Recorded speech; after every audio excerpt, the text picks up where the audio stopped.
appuie sur le bouton côté droit pour la remettre d'aplomb, en sachant qu'ici on a un niveau qui nous donne pile poil le niveau, donc on doit toujours être sur le zéro. Le petit curseur, voilà, il doit toujours être bien d'aplomb. En arrivant à la sortie du rang de ligne, on prend le manipulateur comme ceci et on appuie sur le bouton derrière la gâchette le plus en haut. Et quand on veut baisser pour prendre le rang, quand on a pris le rang, on retire le manipulateur sur nous et on appuie sur ce bouton là. Elle reprend le régime, son régime moteur de 1850 tours et on avance et après on met en route les squares en appuyant sur le bouton en haut à droite du manipulateur. Et après on n'a plus rien à faire, on suit le revenu.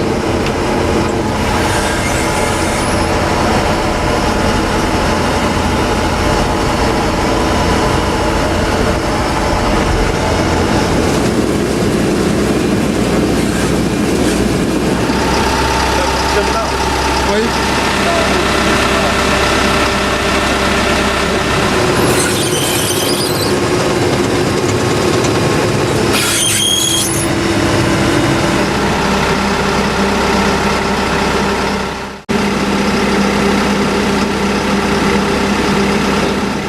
En haut à gauche, ça c'est le nombre d'heures de la machine. Ensuite, on a un mode vendange, c'est-à-dire qu'on peut avoir jusque 5 programmes pour les chauffeurs. Donc 1, 2, 3, 4, 5.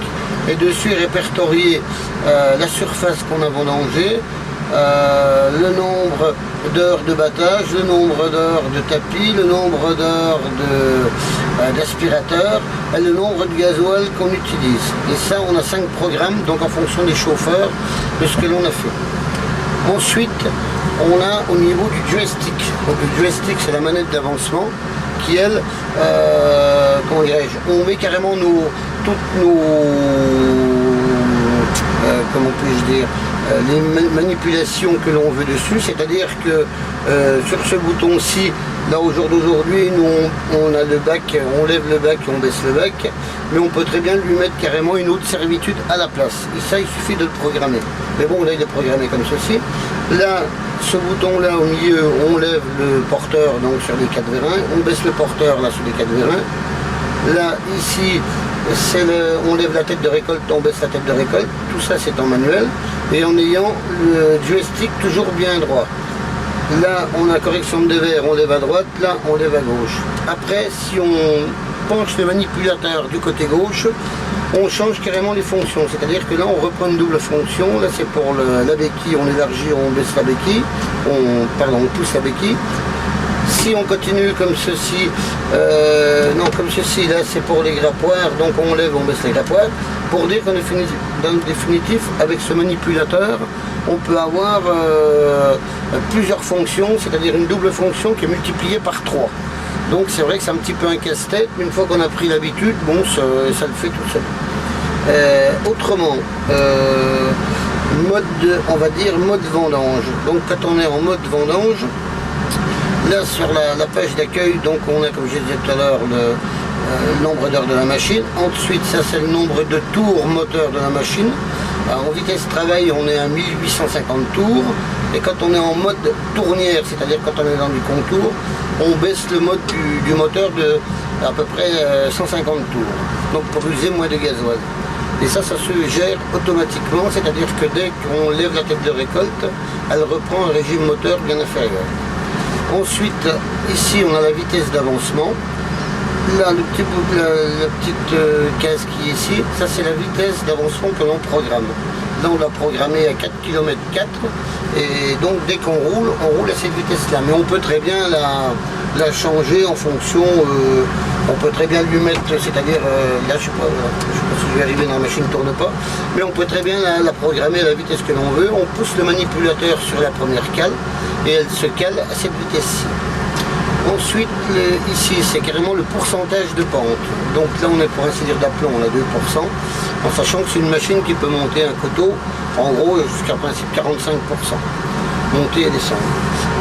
Plus bas, ici, c'est le pincement des vibreurs. C'est-à-dire que là, on travaille aujourd'hui dans une vigne qui n'a pas trop de végétation. On est à 0% de pincement. Et ce pincement, on peut le régler depuis dans la machine. Donc évidemment, il faut que les squares soient arrêtés. Et là, on écarte le pincement comme on le désire. Donc s'il y a beaucoup de végétation, on écarte notre pincement à peu près entre 6 et 8%.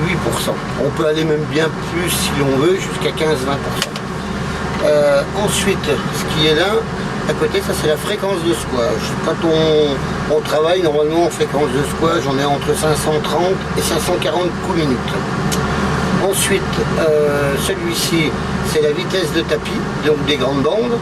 C'est pareil, normalement là on est entre 140 et 150 tours minute pour le gauche et le droit.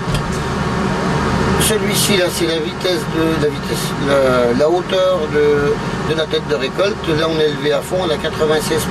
Quand on est en position au travail, on se retrouve à peu près à 22-23%. Ensuite, ça c'est vitesse de convoyeur, petit convoyeur, ça c'est grand convoyeur, ça c'est vitesse de dégrappoir, ça c'est vitesse des aspirateurs supérieurs, vitesse aspirateur inférieur.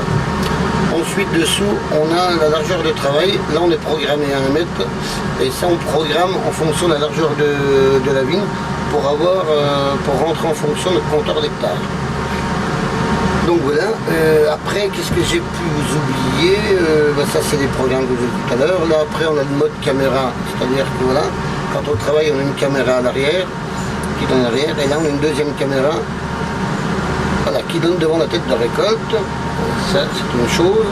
Ça ensuite c'est toute la programmation des tapis, des vitesses tournières, ainsi de suite, c'est un peu plus complexe. Et après, je crois que je vous ai dit à peu près tout. Merci.